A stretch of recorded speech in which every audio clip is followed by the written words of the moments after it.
بسم اللہ الرحمن الرحیم۔ تمام ناظرین کو اسلامی سبق آموز چینل میں خوش آمدید اور خلوص برا السلام علیکم ورحمۃ اللہ وبرکاتہ۔ اسی وقت خدائے تبارک و تعالیٰ کی طرف سے آواز آئی۔ حضرت عبداللہ رضی اللہ تعالیٰ عنہ فرماتے ہیں، میں نے اس درخت کو جس میں سے حضرت موسیٰ علیہ نبینا علیہ السلام کو آواز آئی تھی دیکھا ہے۔ وہ سرسبز و شاداب ہرا بھرا درخت ہے جو چمک رہا ہے۔ بعض کہتے ہیں کہ علیق کا درخت تھا اور بعض کہتے ہیں اوسج کا درخت تھا، اور آپ علیہ السلام کی لکڑی مبارک بھی اسی درخت کی تھی۔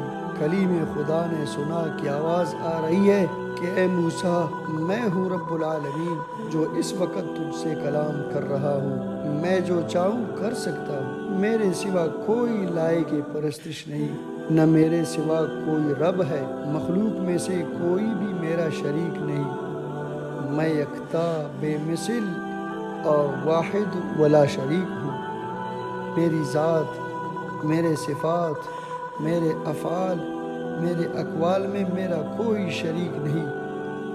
میں ہر طرح پاک اور نقصان سے دور ہوں۔ اسی ندا میں فرمان ہوا کہ اپنی لکڑی زمین پر گرا دو اور میری قدرت اپنی آنکھوں سے دیکھ لو۔ اور آیت میں ہے کہ پہلے دریافت فرمایا گیا کہ اے موسیٰ، تمہارے دائیں ہاتھ میں کیا ہے؟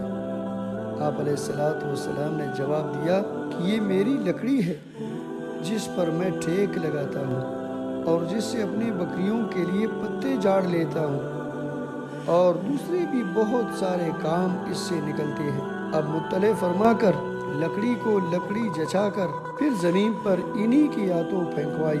وہ زمین پر گرتے ہی ایک پن پناتا ہوا اژدہا بن کر ادھر ادھر فراٹے بننے لگی۔ یہ اس بات کی دلیل تھی کہ بولنے والا، بلوانے والا واقعی خدا ہی ہے جو قادر مطلق ہے۔ وہ جس چیز کو جو فرما دے ٹل نہیں سکتا۔ اس خوفناک سام کو جو باوجود بہت بڑا اور بہت موٹا ہونے کے تیر کی طرح ادھر ادھر جا رہا تھا، منہ کھولتا تھا تو معلوم ہوتا تھا کہ ابھی نگل جائے گا۔ جہاں سے گزرتا تھا پتھر ٹوٹ ٹوٹ جاتے تھے۔ اسے دیکھ کر حضرت موسیٰ علیہ السلام سہم گئے اور دہشت کے مارے ٹھہر نہ سکے، الٹے پاؤں بھاگے اور مڑ کر بھی نہ دیکھا۔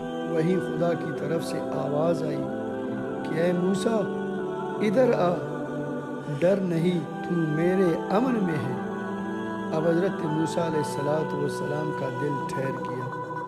اطمینان سے بے خوف ہو کر وہی اپنی جگہ آ کر باادب کھڑے ہو گئے۔ یہ معجزہ عطا فرما کر پھر دوسرا معجزہ یہ دیا کہ حضرت موسیٰ علیہ السلام اپنا ہاتھ اپنے گریبان میں ڈال کر نکالتے تو وہ چاند کی طرح چمکنے لگتا اور بہت بھلا معلوم ہوتا۔ یہ نہیں کہ کوڑ کی بیمار کی طرح داغ کی طرح سفید ہو جائے۔ یہ بھی بحکم خدا آپ علیہ السلام نے وحی کیا اور اپنے ہاتھ کو مثل چاند کے منور دیکھ لیا۔ پھر حکم دیا کہ تمہیں اس سانپ سے یا کسی گھبراہٹ، ڈر، خوف، رعب سے دہشت معلوم ہو تو اپنے بازو اپنے بدن سے ملا لو، ڈر خوف جاتا رہے گا۔ اور دہشت کے وقت اپنا ہاتھ اپنے دل پر خدا تبارک و تعالیٰ کے اس فرمان کے ماتحت رکھ لے تو انشاءاللہ تبارک و تعالیٰ اس کا ڈر، اس کا خوف جاتا رہے گا۔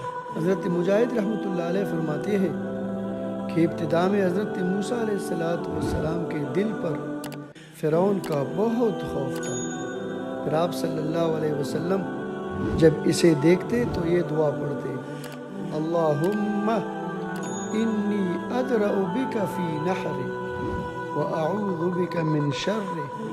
اے رب العالمین، میں تجھے اس کے مقابلہ میں کرتا ہوں اور اس کی برائی سے تیری پناہ میں آتا ہوں۔